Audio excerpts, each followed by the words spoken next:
Buenos dias. And that's unfortunately my Spanish.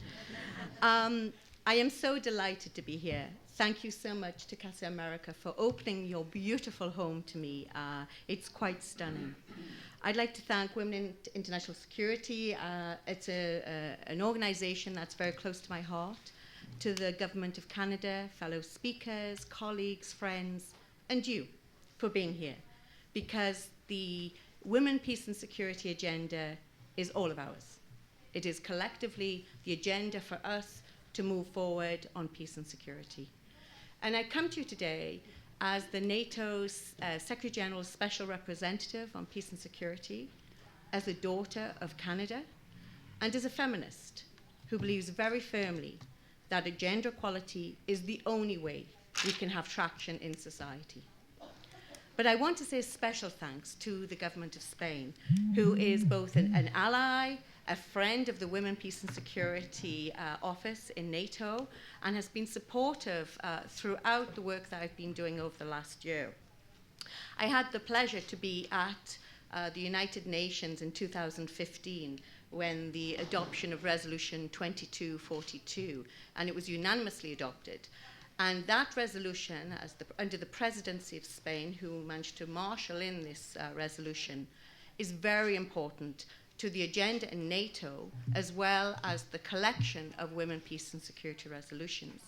Because what it does, it broadens the understanding of peace and security and the connection to women's empowerment by making sure we understand the linkages to the emerging challenges and the new way of looking at broader defence and security.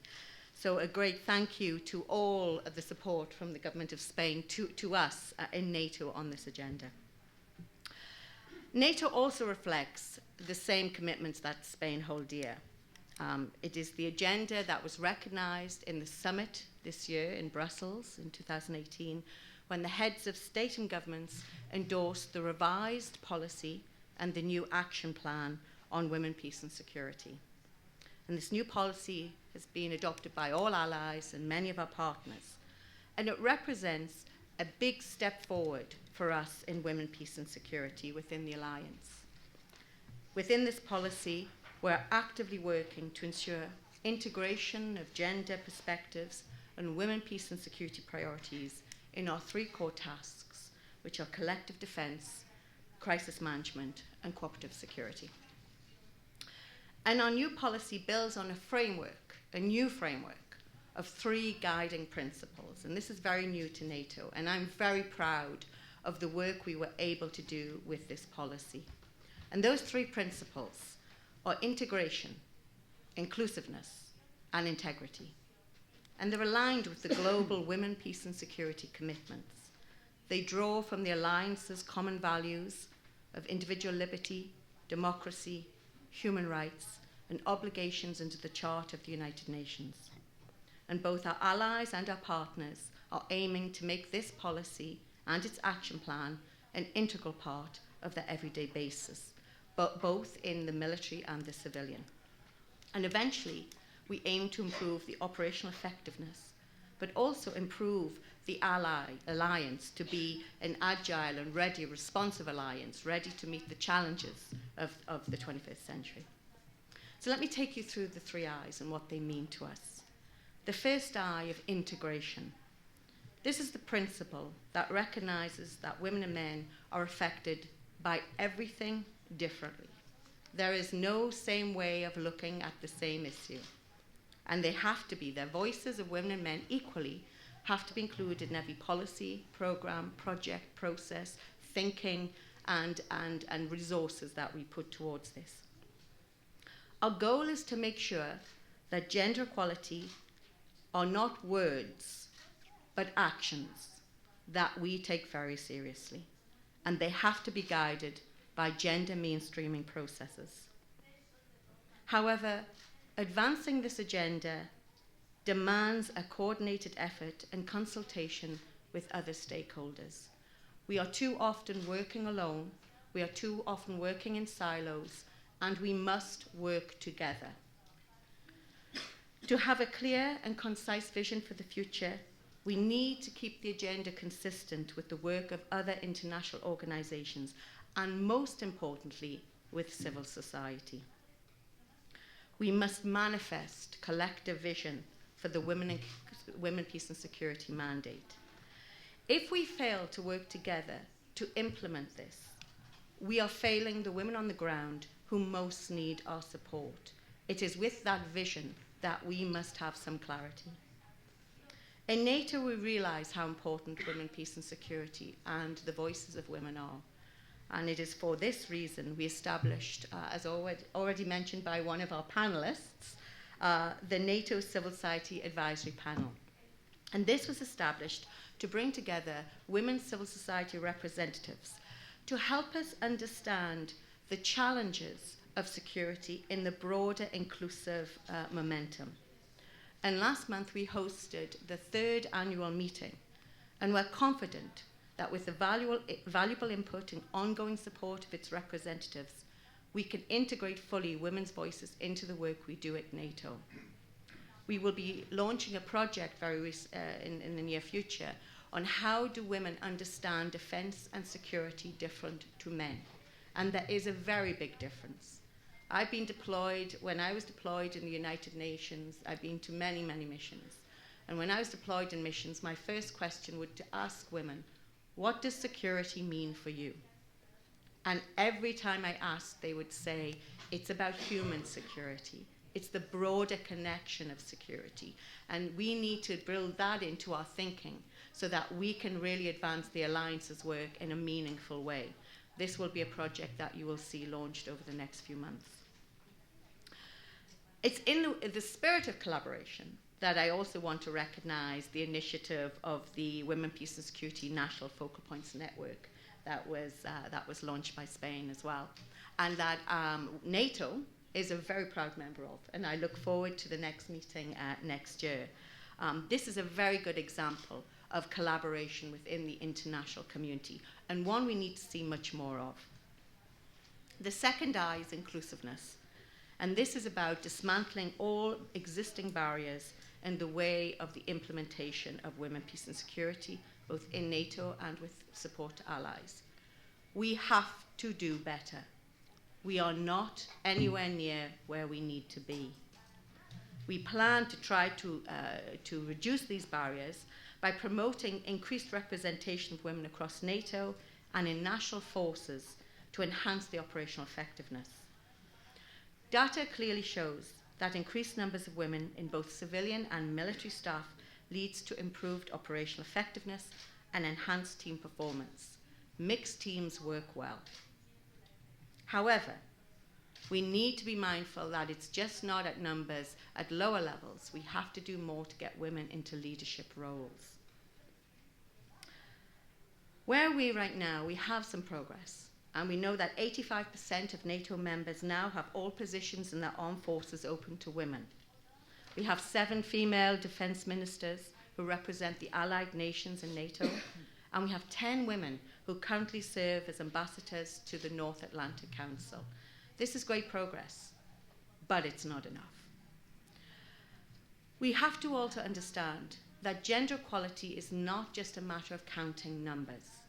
And in NATO, we follow the theory that to achieve equality, you must have 2 things.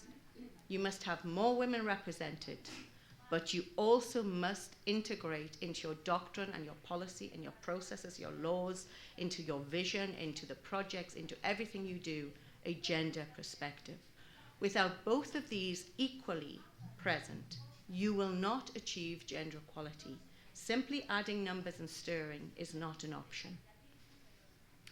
And so for NATO, recognizing this, we continue to integrate gender and to support the development of tools, including training. I was very happy to launch 2 months ago the very first training at headquarters, which is a mentoring and coaching program for NATO staff. It's a 6-month project, eventually where they will receive their certificates on March 8th. I don't think I have to tell you what March 8th is. And so we're doing a lot of work. We're pushing this. With the third I, and the one that is most important to me, and this is the I of integrity.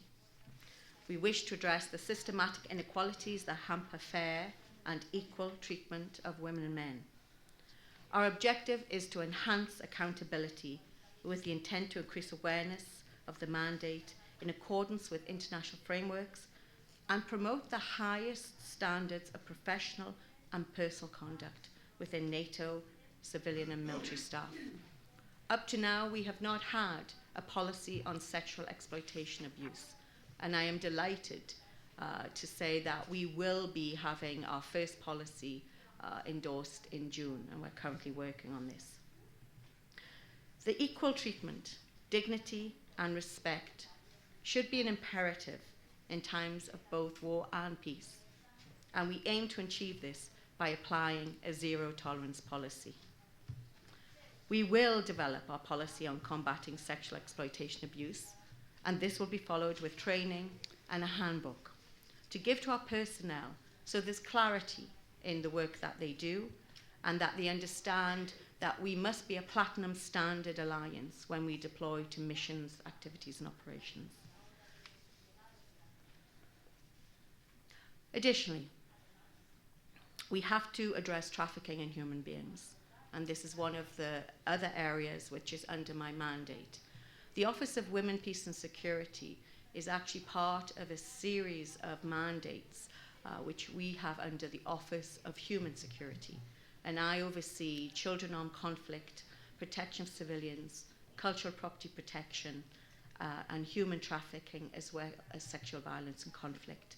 Because together in NATO, we see these as a holistic view of security and how together they can advance some of the work that we're doing.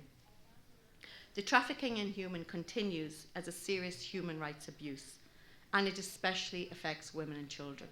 71% of those victims of trafficking are women and young girls. We must undertake to do more and help our nations identify these risks and challenges. And so we're updating our NATO policy on combating trafficking in human beings.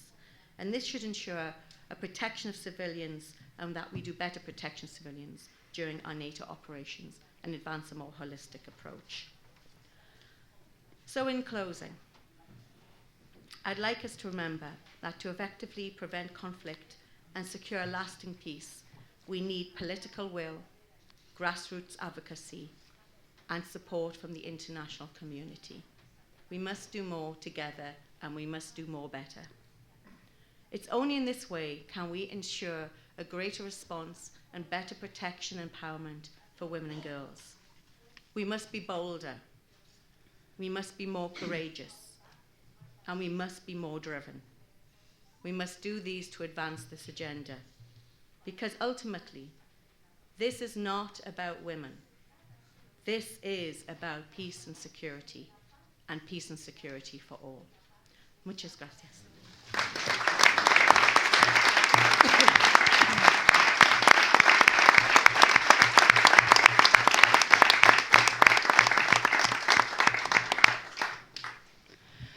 Pues voy a tener el privilegio de poder moderar el debate que se va a suceder a continuación.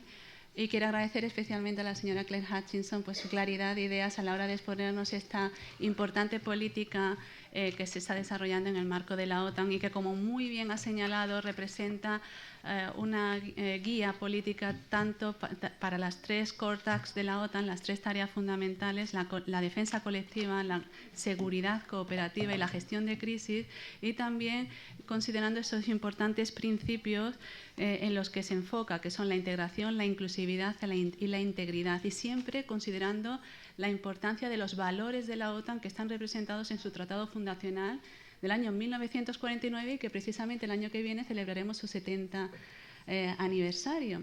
Así que, si les parece, pues me gustaría abrir este turno de debate resaltando esta importante contribución que ha podido desarrollar la señora Claire Hutchinson y que nos ha dejado muy importantes mensajes.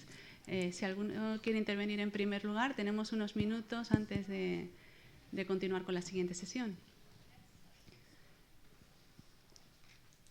De todas formas, sí, embajador.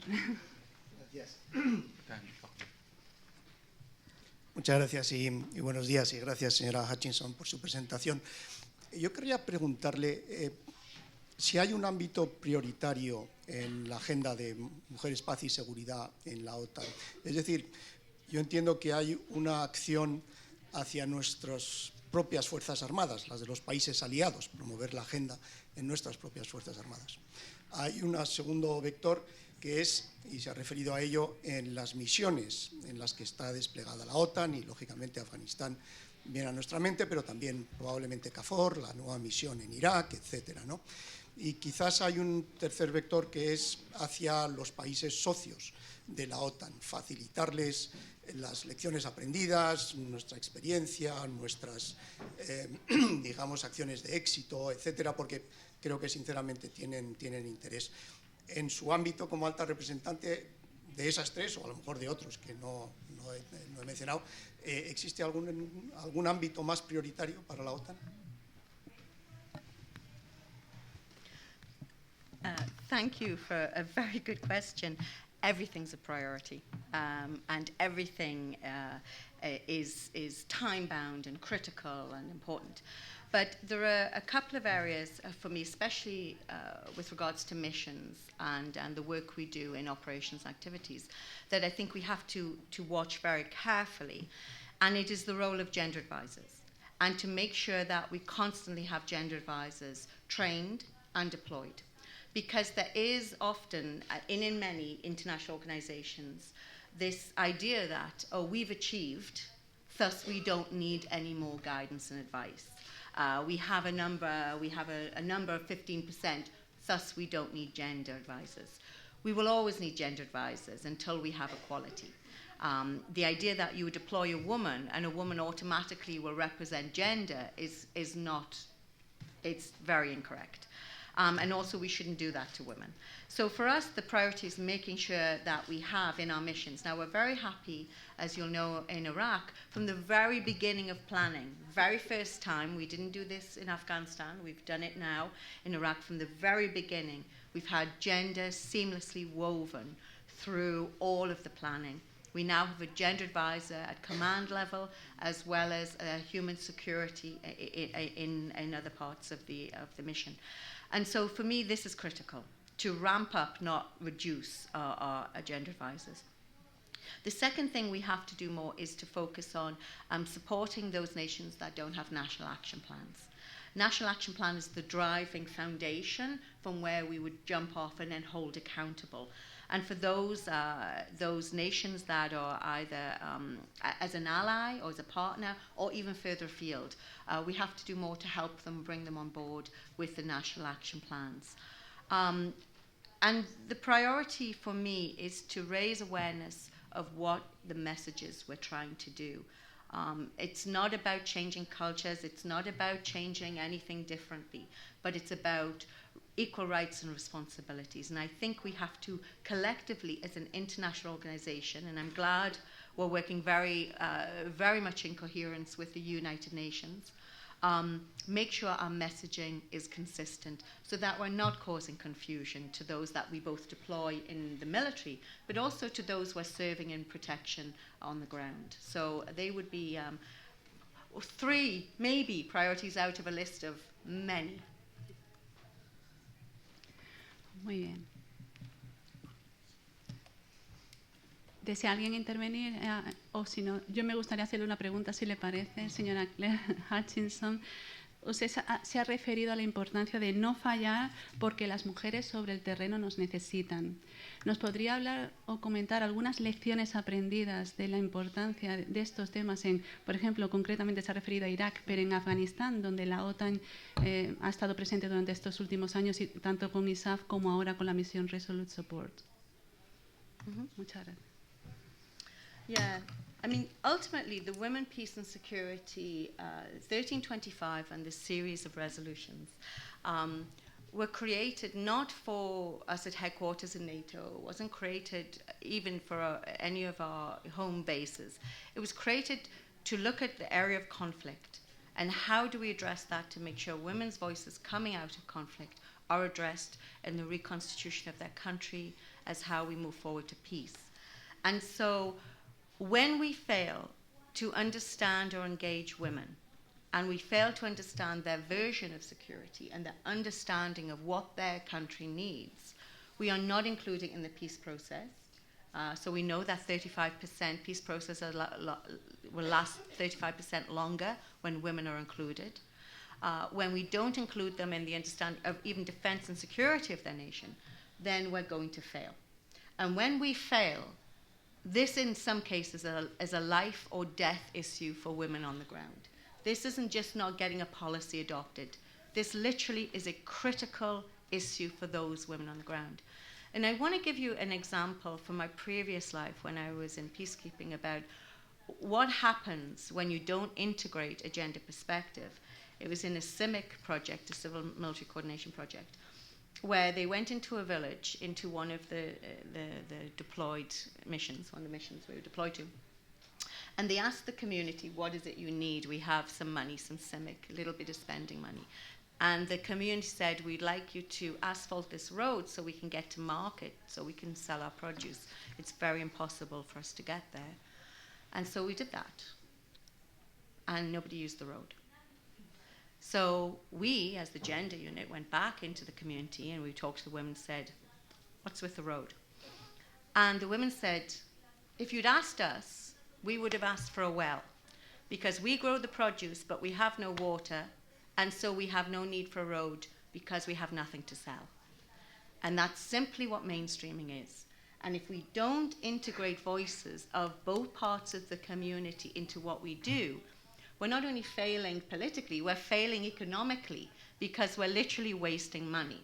And so it's not a difficult thing to do, but it just seems to be a little bit more difficult to think about. And we need to change our thinking so we really do reflect 51% of the population's concerns and views.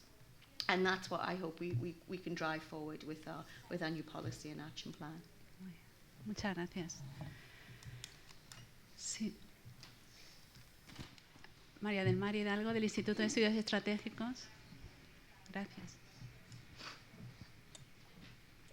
Hola, buenos días. En primer lugar, quisiera agradecer las magníficas intervenciones que se han realizado a lo largo de esta mañana.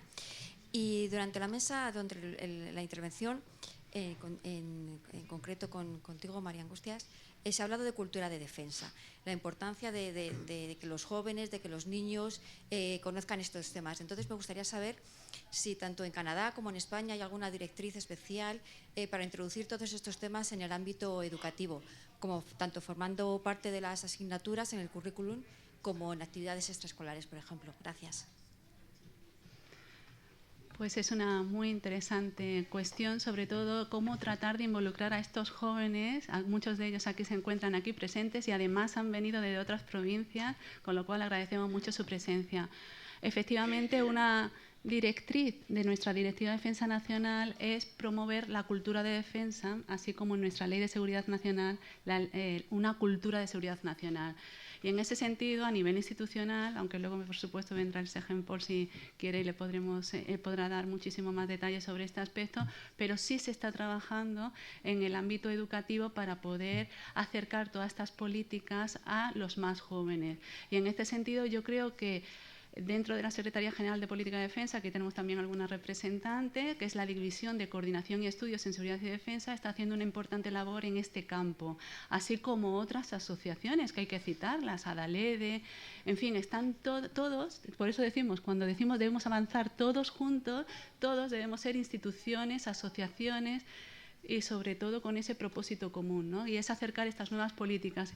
Y este tema tuvimos ocasión de debatirlo también en el CESAF el pasado mes de octubre, donde hubo una sesión dedicada también a cómo comunicar, que también lo lleva a cabo la OTAN, ¿no? Y tuvimos ocasión de comentarlo con doña Carmen Romero, que también es miembro de nuestro Consejo de Honor, y precisamente resaltando esa importancia de que las nuevas generaciones conozcan realmente cuál es el papel de la OTAN, para qué sirve y por qué sigue siendo fundamental la OTAN, ¿no? En cualquier caso, yo creo que es un tema en el que todos debemos estar involucrados y hay muchas iniciativas que posteriormente, luego si quieres, podemos comentar, pero se trata de un esfuerzo común en el que todos debemos participar. Ese es nuestro punto de vista, al menos, si quieren. Yes. Gracias, Miren. Y gracias por la pregunta, que realmente es una pregunta sumamente importante. Perdón. ¿Se ve? ¿Sí? Ah, bien, ok, perdón. Muy pertinente, y uno puede reflexionar sobre nuestra propia experiencia, y lo hago un poco de forma personal antes de responder más concretamente en lo que se está haciendo en Canadá. Cuando pienso en mi propia experiencia creciendo en Canadá, la realidad de la importancia de la defensa era evidente, porque era una experiencia personal. Nuestros abuelos habían combatido en la Primera Guerra Mundial, nuestros padres habían combatido en la Segunda Guerra Mundial, la mayoría de nuestros profesores en la escuela también habían participado en la Segunda Guerra Mundial. Cuando se celebraba eventos conmemorando, pues ante todo el 11 de noviembre, que es en Canadá el Día de Remembranza para todos los caídos en la guerra, pero en muchos eventos era una experiencia vivida y real. Se comunicaba de manera cotidiana, completamente integrada por parte de nuestros profesores, padres, que habían vivido esa experiencia.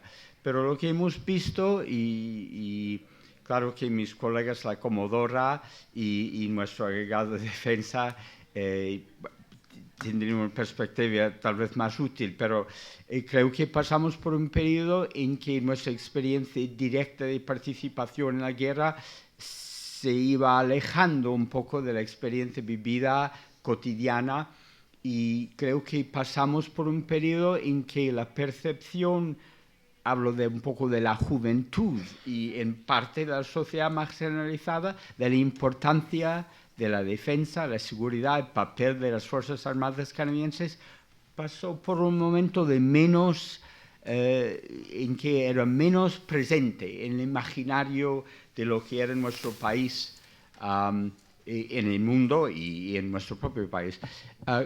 En los últimos unos 10 años ha habido un gran esfuerzo por parte del gobierno federal a reforzar el reconocimiento, el entendimiento de la importancia de la defensa y cuestiones de seguridad.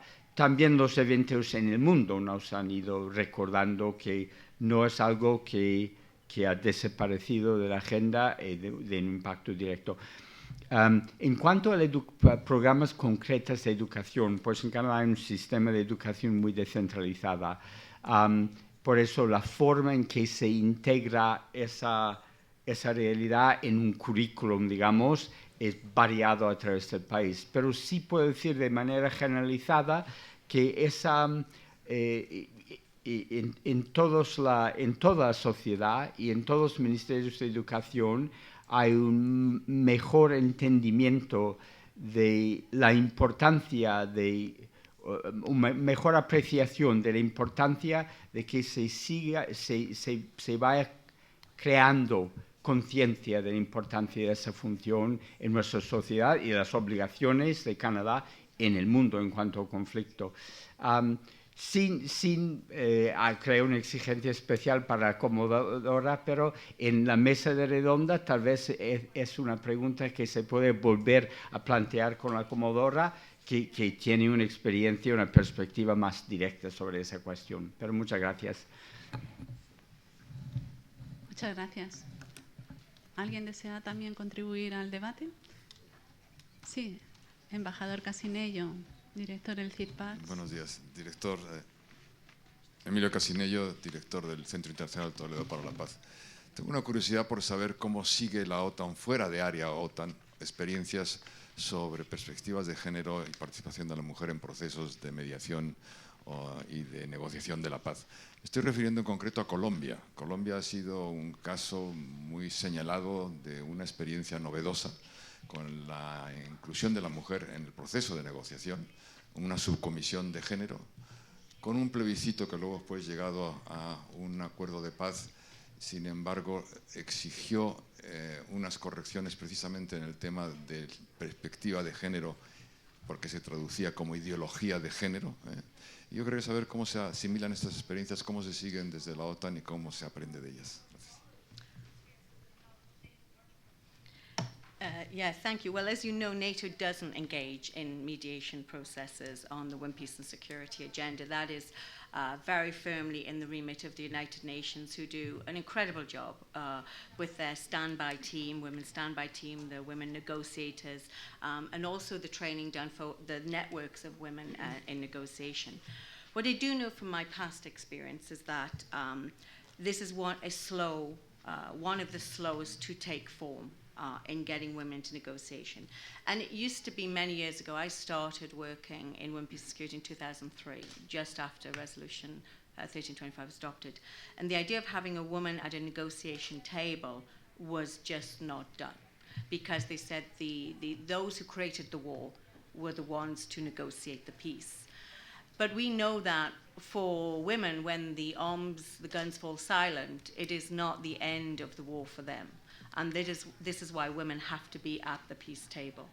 And so the work that the UN is doing, I highly commend, and I think we have seen some incredible progress on moving forward, even recently in Afghanistan, with the work that's been done there. But we have to do much better, because it's still, as we would call it, this add woman approach, as opposed to the integral part of how do you revision your society when all has been lost. And if you ignore 51% of those in that society, you are not going to have sustainable peace. The lessons we draw from in NATO are the importance of putting women's voices in everything. And while we don't work on the areas of negotiation or peace processes, what we do is drive towards the peace process by creating peace and holding strong on defense. And so this is the lesson that I watch and say, what is the risk, which is even more if you don't include women? Because the risk to not including women means the detriment of everything else you do. And so we do draw conclusions from it, while not exactly working directly on it. Muy bien. ¿Alguien desea hacer una última pregunta? ¿No? Sí, ¿cómo debe? Gracias. Good morning. Claire, it's nice to see you again. It's always inspiring to hear you speak. I hear your message of working together loud and clear, and I couldn't agree more that it's very important. From my experience, though, of 30 years in the military, I found that at times we women are our own worst enemy. So what would you recommend that we do, and I'm saying we as the senior leaders of today, in making sure that we facilitate that process of working together? Thank you. And you know, I think every morning women should wake up and say it's about the sisterhood, because I think we do often do each other a disservice. And that's for many reasons, right? But I think it's also the idea, and this is what I say to the younger women who work in my team, nobody opens the door for you. You must open the door yourself. And that means you must take your empowerment and you must use it. And we must help each other to find our voices, and to find our voices at that table. I think at a leadership level, it is incumbent upon leaders to understand that not only young people need to have a presence in the work that we do, in anything, but that young women need to be encouraged to find their place. It is a very difficult, it's a difficult way, and it's a difficult road. And getting more women into leadership is critical. We have an incredible Deputy Secretary General, Rose Guttemüller, who is a real shining light for women in defense and security. And she has been both a supporter to me personally, but as well as to the Women, Peace and Security agenda. This is what women can do for each other. And we need to work closely with our male colleagues, because again, it's not a woman's responsibility. And I think one of the narratives we must change as women is saying, it's not my responsibility, where are you? Because the where are you has to fall squarely on the shoulders of our male colleagues at leadership level, so we work together. We cannot move this any further forward if we don't work together. I believe we are at a bit of a blockage right now, and as we have 20 years of Resolution 1325 coming up, we have to find a way to work together under the understanding that this is about security, defense, about peace, as men and women. But we also have to do better to be kinder and gentler to each other as we move this agenda forward. I think we have a momentum that has grown, and we need to ride on this momentum. But I do say very strongly within NATO and say to everybody, we must be more courageous. We must have a stronger voice, and we have to do better working together. Because right now, as I said before, the danger of us working in silos means there's a danger to the women who need this most. And that is where I think when we fail big time. Pues muchísimas gracias, señora Claire Hutchinson, por sus interesantes reflexiones sobre este importante tema. Yo creo que nos ha dejado un mensaje muy claro, la importancia de trabajar todos juntos y sobre todo ha dicho una idea muy clara, que es que we have to do better, ¿no? A pesar de lo mucho que se ha evolucionado, tenemos que seguir trabajando mucho más por estos temas. Muchísimas gracias. Por supuesto, pueden contar con nosotros como representantes de la sociedad civil y, por supuesto, yo estoy convencido que también con casi todos ustedes o todos ustedes, teniendo en cuenta que todos y cada uno de nosotros podemos ejercer nuestra pequeña influencia en nuestro entorno para tratar de aproximar estas políticas que para nosotros son importantes a nuestros ciudadanos. Muchísimas gracias, señora Claire Hutchinson, embajador, directores y si les parece, hacemos ahora una pausa. Bien.